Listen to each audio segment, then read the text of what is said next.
ត្រូវឈឺខ្លាំងយ៉ាងនេះដោយខ្វែបែដងពីកាយបានជួបបានស្រឡាញ់គ្នាហើយដេញឡើយជួបរឿងឈឺផ្សាតើពួកយើងបានធ្វើអ្វីខុសបាននេះក៏ជាស្នេហា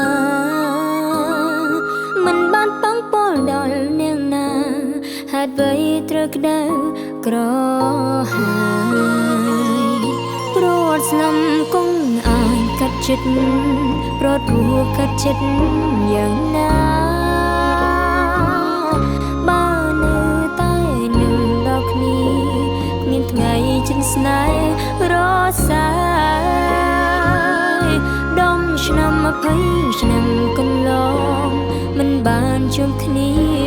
ក៏បេះដូងមិនឃ្លាតឆ្ងាយនៅតែរងចាំ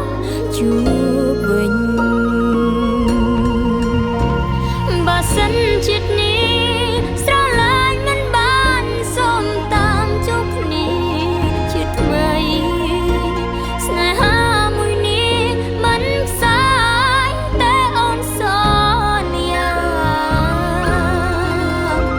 ជាមនុស្សជាខ្មោចឬការជាសត្វក៏សូមឲ្យចិនស្នេហាមិនរលាយទៅណានៅតែថិតថេរវិញ្ញាណស្នេហ៍នៅតែរងចាំបង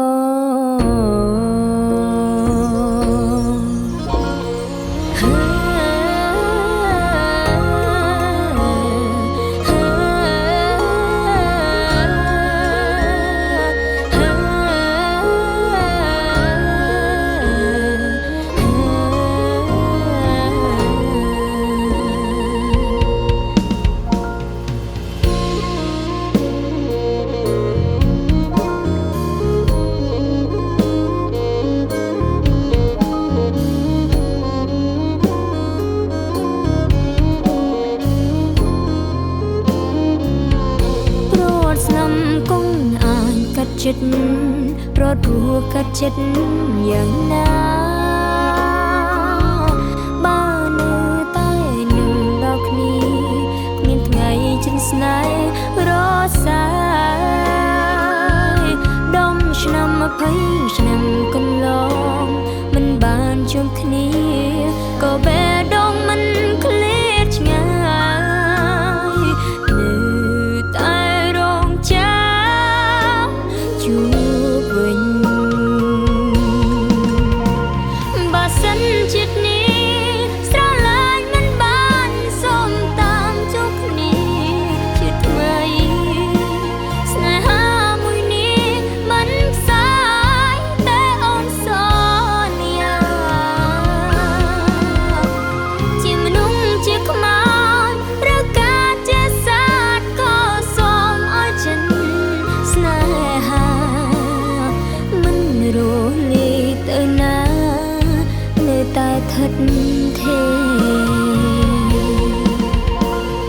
វិញ្ញាណស្នេហ៍នៅតែរងចាំ